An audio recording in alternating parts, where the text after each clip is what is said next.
આપણે જે ચંદ્રગુપ્ત મૌર્યની વાત કરી ત્યારબાદ એના અવસાન બાદ એમનો જ પુત્ર એટલે બિંદુસાર કે જેનો સમયગાળો હતો ઈસવીસન પૂર્વે 297 થી ઈસવીસન પૂર્વે 273 સુધી. ચાલો હવે આ બિંદુસારનું શું કામગીરી હતી આ મૌર્ય વંશની અંદર એ આપણે જોઈએ. ચંદ્રગુપ્તના અવસાન બાદ તેનો પુત્ર બિંદુસાર મગધની ગાદીએ આવ્યો હતો અને ચંદ્રગુપ્ત તરફથી વારસામાં મળેલું વિશાળ સામ્રાજ્ય બિંદુસારે છે એમ કહેવાય છે કે યથાવત ટકાવી રાખ્યું. એટલે જેવું હતું એટલું જ એને સંભાળીને રાખ્યું હતું, કારણ કે ઓલરેડી આ ચંદ્રગુપ્ત છે એ પોતાના જીવનની અંદર એટલી બધા યુદ્ધ કરી અને સામ્રાજ્યનો વિસ્તાર કરી દીધો હોય છે. એટલે આ વિશાળ સામ્રાજ્ય છે બિંદુસાર છે એ ટકાવી રાખે છે. આ રાજ્ય એટલે કે મગધનું જે રાજ્ય છે તેણે પોતાના પુત્ર અશોકને ભેટ આપ્યું છે. બિંદુસાર છે એમ કહેવામાં આવે છે કે એ કોઈ સામ્રાજ્ય એટલું બધું વિસ્તાર નથી કરતો, પણ પોતાનો જે પુત્ર છે અશોક એને એ ભેટમાં એટલે કે એના ઉત્તરાધિકારી તરીકે અશોકને આપે છે. બિંદુસારની મોટામાં મોટી સિદ્ધિ ગણી શકાય. શું સિદ્ધિ ગણી શકાય વિદ્યાર્થી મિત્રો? ઇતિહાસકારો એવું કહે છે કે બિંદુસારને 16 કે 17 રાણીઓ હતી અને 100 જેટલા પુત્રો હતા. અને આ 100 પુત્રોમાંથી એમ કહેવામાં આવે છે કે અશોકને એ પસંદ કરે છે ને અશોકને એ ગાદી આપે છે. એ માટે એમ કહેવામાં આવે છે કે બિંદુસારની મોટા મોટી સિદ્ધિ એણે અશોકને પોતાનું રાજ્ય આપ્યું એ ગણી શકાય છે. આ ઇમેજની અંદર જે આપણે બિંદુસારની વાત કરીએ છીએ એ જોઈ શકીએ છીએ.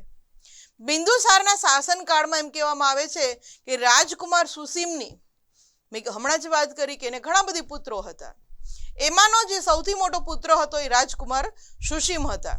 આ સુસીમની છે એ તક્ષશિલાના અને રાજકુમાર અશોકની અવંતીના રાષ્ટ્રીય એટલે કે રાજ્યપાલ તરીકે નિમણૂક થઈ હતી, કારણ કે પોતે તો મગધની અંદર શાસન કરતા હતા. ત્યાર પછી મહત્વના જેટલા પ્રદેશો હતા એની અંદર મોટે ભાગે રાજાઓ છે પોતાના રાજકુમારોને જ રાષ્ટ્રીય એટલે કે રાજ્યપાલ તરીકે નિમણૂક કરતા હતા.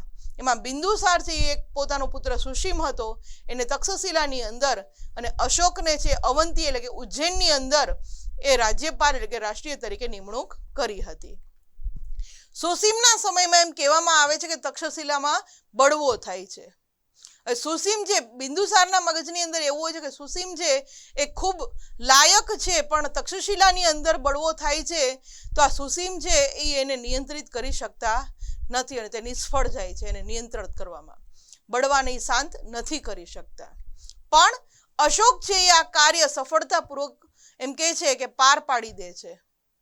પાર પાડી અને બળવો દબાવી દીધો હતો. વિદ્યાર્થી મિત્રો, બિંદુસાર છે એમ કહેવામાં આવે છે કે એના સમયની અંદર એના શાસનકાળ દરમિયાન શું કરે છે આપણે જોયું હતું અગાઉ જ કે જ્યારે પણ કોઈ રાજા પોતે ગાદી સંભાળે છે ત્યારબાદ જુદા જુદા પ્રદેશોની અંદર પોતે રાષ્ટ્રીય એટલે કે રાજ્યપાલની નિમણૂક કરે છે.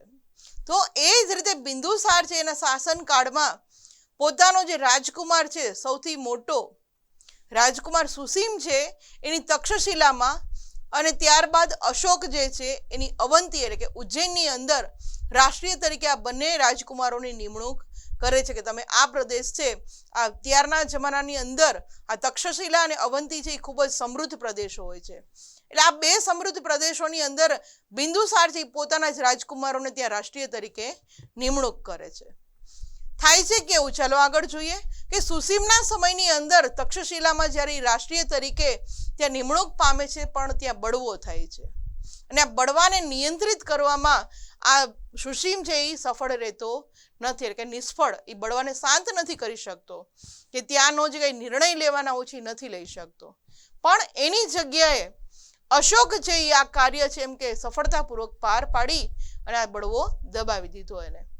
કે જે રીતે અશોકની કુશળતા એમ કહેવામાં આવે છે કે ખૂબ જ સારી હતી ઉંમરની અંદર તો આ સુસીમ, કારણ કે એ મોટો હતો એટલે બિંદુસારના મૃત્યુ પછી આમ તો જોવા જઈએ તો મોટા પુત્રને ગાદી મળવી જોઈએ એટલે કે સુસીમને મળવી જોઈએ, પણ અહીંયા એવું નથી થતું કારણ કે સુસીમ કરતા અશોક છે એ ખૂબ જ કુશાગ્ર બુદ્ધિ ધરાવતો હોય છે.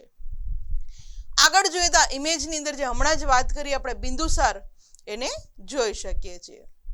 બિંદુસારે તેના શાસનકાળમાં કોઈ નવો પ્રદેશ જીત્યો ન હતો. આગળ જ વાત કરી હતી કે એના પિતા એટલે કે ચંદ્રગુપ્ત મૌર્યએ જેટલો વિસ્તાર આપ્યો હતો એટલો વિસ્તાર સાચવીને રાખે છે. કોઈ નવો પ્રદેશી જીતતો નથી. બિંદુસારે ગ્રીક રાજ્યો સાથે મૈત્રીભર્યા સંબંધો એમ કે છે જાળવી રાખ્યા હતા. કારણ કે ચંદ્રગુપ્ત મૌર્યએ આપણે આગળ જ વાત કરી હતી કે ગ્રીક સામ્રાજ્યની રાજકુમારી જે હતા હેલેના, એની સાથે એમને લગ્ન થયા હતા. એટલે ગ્રીક રાજ્યો સાથે એના જે સંબંધો હતા એ મૈત્રીભર્યા સંબંધો આ બિંદુસારે જાળવી રાખ્યા હતા. તેણે મગધની ગાદી પર લગભગ 25 વર્ષ સુધી રાજ્ય કર્યું હતું. ચંદ્રગુપ્ત મૌર્યએ 24 વર્ષ કર્યું હતું, જ્યારે પુત્રએ એના 25 વર્ષ સુધી રાજ્ય કર્યું હતું. આ ઇમેજની અંદર જે આપણે બિંદુસારની વાત કરી રહ્યા છે કે જેણે પોતાના શાસનકાળની અંદર મગધનો બીજો કોઈ નવું પ્રદેશ જીત્યો ન હતો, પણ જેટલા પ્રદેશો હતા એ સાચવી રાખ્યા હતા અને 25 વર્ષ સુધી પોતે રાજ્ય કરે છે.